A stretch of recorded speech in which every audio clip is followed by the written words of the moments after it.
नमस्कार, मैं हूं आपके साथ अंकिता पाल। बुलेटिन की शुरुआत करते हैं। मुख्यमंत्री सुखविंदर सिंह सुक्खू ने शुक्रवार को रामपुर में, आपको बताते चले कि दत्तनगर में 50,000 लीटर प्रतिदिन क्षमता से दुग्ध प्रसंस्करण संयंत्र का उद्घाटन किया है। इस दौरान कृषि और पशुपालन मंत्री चंद्र कुमार, लोक निर्माण मंत्री विक्रमादित्य सिंह भी उनके साथ मौजूद रहे। इस संयंत्र की प्रतिदिन क्षमता अभी तक 20,000 लीटर थी, अब ये बढ़कर 70,000 लीटर प्रतिदिन हो गई है।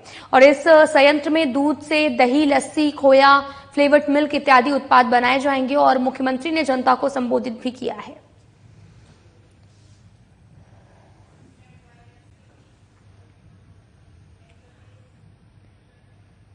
तो वहीं हिमाचल प्रदेश में सौर ऊर्जा उत्पादन को बढ़ावा देने के लिए प्रदेश सरकार come and install solar power project पहल पर कार्य कर रही है। और इसका मुख्य उद्देश्य राज्य में निजी क्षेत्र में सौर ऊर्जा परियोजना स्थापित करने वाले युवाओं और उद्यमियों को प्रोत्साहित करना है। ये जानकारी मुख्यमंत्री ठाकुर सुखविंदर सिंह सुक्खू ने हिमाचल प्रदेश राज्य विद्युत बोर्ड लिमिटेड ऊर्जा और अन्य संबंधी विभागों की बैठक की अध्यक्षता करते हुए दी है। सुखविंदर सिंह सुक्खू ने कहा कि come and install solar power project पहल के तहत सौर ऊर्जा परियोजनाओं के आवेदन और प्रक्रियाओं पर त्वरित निर्णय लेने के निर्देश भी दिए गए हैं। आवेदकों की सुविधा के लिए सभी अड़चनों को समयबद्ध जो है वो दूर किया जा रहा है और उन्हें हर संभव सहायता प्रदान की जा रही है। इस क्षेत्र में दक्षता की ओर अधिक बढ़ाया गया है। मुख्यमंत्री ने कहा कि प्रदेश को हरित ऊर्जा राज्य बनाने में सौर ऊर्जा परियोजनाओं की भूमिका अहम है। सौर ऊर्जा परियोजनाओं से क्षेत्र की आर्थिकी को संबल मिलता है और युवाओं के लिए रोजगार और स्वरोजगार के अवसर भी सृजित होते हैं।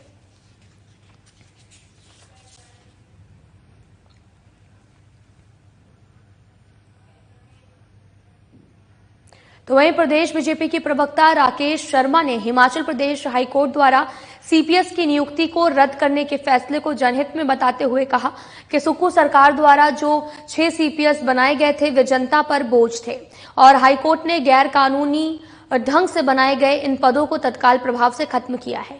उन्होंने ये भी कहा कि सीपीएस की फौज सुक्खू सरकार की मनमानी से खड़ी की गई थी। उन्होंने कहा कि प्रदेश बीजेपी ने जनहित के साथ इस मुद्दे को भी उठाया था। और राकेश शर्मा ने हाईकोर्ट के इस फैसले का धन्यवाद करते हुए कहा कि कांग्रेस सरकार द्वारा ये नियुक्तियां असंवैधानिक तौर पर की गई थी। बीजेपी बार बार सीपीएस नियुक्ति का विरोध करती रही है, परंतु उसके बावजूद सुक्खू सरकार अपनी मनमानी पर अड़ी रही और बीजेपी ने जो है इन नियुक्तियों के खिलाफ प्रदेश उच्च न्यायालय में पिटीशन दायर करवाई और जिस पर आज जो हाईकोर्ट का फैसला भी आया है। और साथ ही सीपीएस एक्ट को निरस्त कर इन्हें दी जा रही सारी सुविधाओं को खत्म करने का जो भी निर्णय आया है उसका बीजेपी स्वागत करती है। न्यायालय के फैसले ने स्पष्ट कर दिया है कि जो हिमाचल प्रदेश की सुक्खू सरकार ने 6 चीफ पार्लियामेंट सेक्रेटरी बनाए थे वो हिमाचल प्रदेश की जनता पर बोझ था और ये गैर कानूनी ढंग से बनाए गए सीपीएस माननीय उच्च न्यायालय ने ये फैसला दिया है कि इनको तत्काल प्रभाव से हटा दिया जाए। और हिमाचल प्रदेश की सरकार ने जो जनता पर बोझ डाला था उससे भी ये छुटकारा मिल पाया है।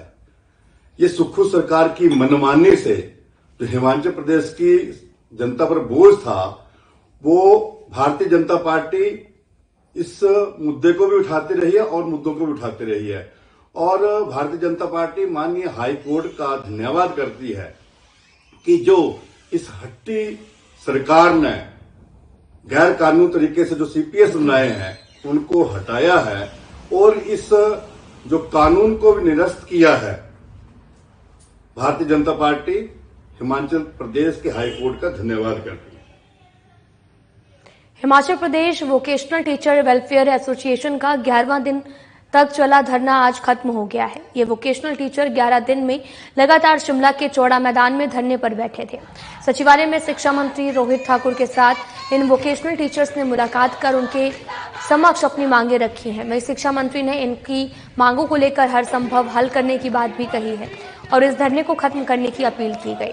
वहीं Himachal Pradesh vocational teacher welfare association के अध्यक्ष अश्विनी धटवालिया ने बताया कि शिमला में अपनी मांगों को लेकर आज धरना देते हुए उन्हें 11 दिन हो गए हैं। उन्होंने शिक्षा मंत्री से मुलाकात की है और अपनी सभी मांगों को उनके समक्ष रखा है। उन्होंने हमारी मांगों को लेकर हर संभव कदम उठाने की बात कही है। अश्वनी ढवालिया ने भी बताया कि व्यावसायिक शिक्षकों की प्राथमिक मांग निजी कंपनियों को बाहर कर वेतन सीधे तौर से लेने की। उन्होंने ये भी कहा कि शिक्षा मंत्री ने व्यावसायिक शिक्षकों से उनकी बात पर भरोसा जताने की अपील की है। साथ ही जल्द ही इस मसले पर संज्ञान लेने का आश्वासन दिया है।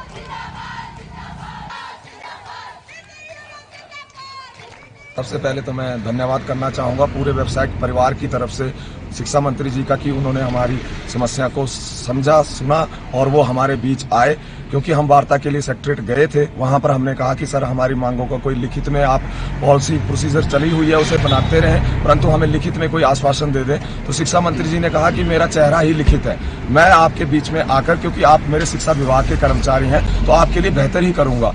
तो उनका मैं तहे दिल से धन्यवाद करता हूँ और हमारा पूरा व्यावसायिक परिवार के सदस्य उनका दिल की गहराइयों से धन्यवाद करते हैं कि वो हमारे बीच आए और उन्होंने आश्वस्त किया कि जो भी बेस्ट हो सकेगा वो मैं करने की कोशिश करूंगा। हमारा मात्र कहना ये था कि कंपनियों को बाहर किया जाए और सैलरी प्रॉपर चैनल से आए जिसमें कोई बिचौलिया ना हो। तो उन्होंने बोला कि जो भी बेस्ट वे होगा वो आपके लिए निकाला जाएगा। साथ ही हमें कहा गया कि सर ये जो आंदोलन के दिन हम यहाँ पे 11 दिन बिता रहे हैं इसके लिए भी कुछ कहा जाए। तो उन्होंने कहा कि आपको इस जो 11 दिन है इसको रेगुलराइज किया जाएगा और इसमें आपकी सैलरी आपको मिलेगी। मुश्किल भरा रहा सर कि हमने 11 दिन ये पूरी 10 रातें यहाँ पे बिताई हैं सर। तो रात को ये ओस गिरती थी, मतलब सिर ठंडे हुए, बहुत घर से लगातार हमारे बच्चों के फोन आते रहे, मम्मा कब आ रहे हैं कब आ रहे हैं। पर आज हम भी अपनी खुशी से बोल रहे हैं कि बेटा हम आ रहे हैं आज और कुछ लेके जा रहे हैं। तो इसलिए हम एजुकेशन मिनिस्टर साहब का भी बहुत बहुत धन्यवाद करते हैं कि सर ने हमें जो आश्वासन दिया अभी हम उसके विश्वास पे, उनके विश्वास पे यहाँ से जा रहे हैं। सर बड़ा मुश्किल समय था और आपके चैनलों के माध्यम से हमने जो है बार बार ये आवाज़ जो है सरकार तक पहुंचाने की कोशिश भी की। हमें बड़ी खुशी आज महसूस हो रही है कि सरकार ने हमारी बात सुनी है। शिक्षा मंत्री जी हमारे बीच आए हैं और उन्होंने ये भी हमें आश्वस्त किया है कि लिखित अगर मैं आप लोगों के सामने, मेरा चेहरा यहाँ पर आया है आप लोगों के सामने, तो उसको आप लिखित आदेश मान लीजिए। हमें उम्मीद है कि जब हमारी अभी 18 तारीख का सर ने समय दिया है, जब हमारी बैठक होगी उसमें हमारा भी एक पैनल जाएगा, सरकार के लोग भी होंगे, अधिकारी लोग भी होंगे। तो जब हमारी वार्ता होगी तो वो एक सक्सेसफुल वार्ता होगी और मैं पुनः पूरे व्यावसायिक शिक्षक परिवार की तरफ से शिक्षा मंत्री महोदय जी का बहुत बहुत आभार प्रकट करना चाहता हूँ। प्रदेश प्रवक्ता सुदर्शन शर्मा ने आपको बताते चले कि जसूर में पत्रकारों को संबोधित करते हुए कहा कि मौजूदा सरकार में 6 सीपीएस को उच्च न्यायालय द्वारा निरस्त करने के निर्णय का हम स्वागत करते हैं। भारतीय जनता पार्टी द्वारा खुशियां मनाना या इस संदर्भ में किसी भी प्रकार की टिप्पणी करना राजनीतिक भूल है। बीजेपी शासित प्रदेशों में सीपीएस बनाना बीजेपी का भी हिस्सा रहा है। बीजेपी के 10 गारंटियों को पूरा न करने के आरोप को नकारते हुए प्रदेश प्रवक्ता ने बताया कि मुख्यमंत्री सुखविंदर सिंह सुक्खू ने 10 में से 5 गारंटियां विधिवत लोकार्पित कर दी है और बाकी 5 गारंटियों के लिए सरकार प्रयासरत है।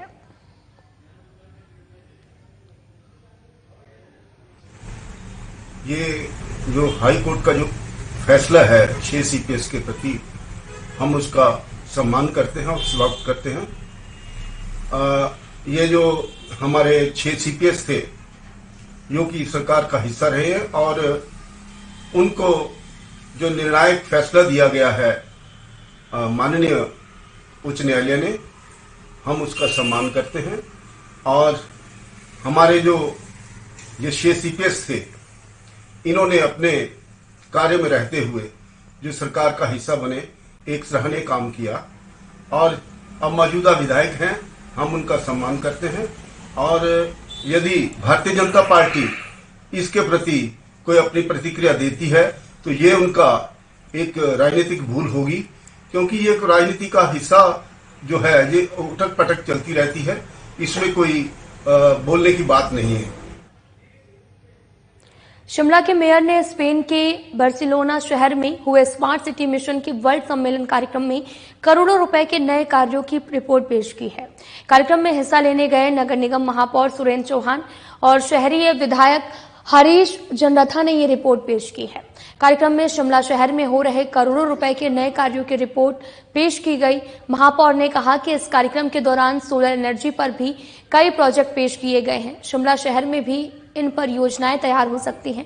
इस पर जल्द प्रस्ताव तैयार किया जाएगा। 5 से 7 नवंबर तक बार्सिलोना में ये कार्यक्रम जो है वो आयोजित किया गया था। मेयर ने बताया कि शहर में ढली टनल, लिफ्ट और स्मार्ट फुटपाथ, एक्सकलेटर, पार्किंग समेत कई बड़े प्रोजेक्ट भी तैयार किए गए हैं।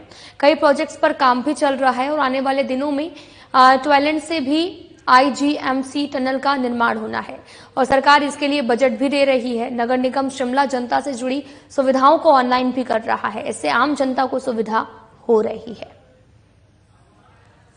इंटरनेशनल कॉन्फ्रेंस थी जिसकी विभिन्न देश आए थे इसमें पार्टिसिपेट करने के लिए, जिन्होंने स्मार्ट सिटी के रिगार्डिंग ये विजिट थी, इसमें एक्सपोजर विजिट इसको कहेंगे कि आपने इस फील्ड में क्या क्या किया। और मैं आपको ये बताना चाहता हूँ कि हमारे जो शिमला की स्मार्ट सिटी के जो हमारे प्रोजेक्ट्स थे, जैसे ढली की टनल थी, विकास नगर की लिफ्ट का हुआ है, वो उसमें दर्शाया गया था, उसको पेडेस्ट्रियन पाथ जो हमारे हिल एरिया के हैं उसको दिखाया गया था। जो जिन कार्यों को हमने काम किया उसकी प्रेजेंटेशन हमने उसमें दिखाई भी थी और अपना मैसेज जो है जो हमसे पूछा गया था उसको डिटेल में हमारी उसमें चर्चा हुई। दो तीन तरह के इश्यूज थे। जैसे स्मार्ट सिटी का प्रोजेक्ट जो है वो खत्म हो गया हुआ, उसमें मैंने एक अपना सुझाव दिया था। जो इंडिया के एम्बेसडर हैं वहाँ हमारे जो विदेश में स्पेन में, उनके द्वारा ये उद्घाटन किया गया था हमारे इंडिया पवेलियन के नाम से। फिलहाल बुलेटिन में इतना ही। नमस्कार।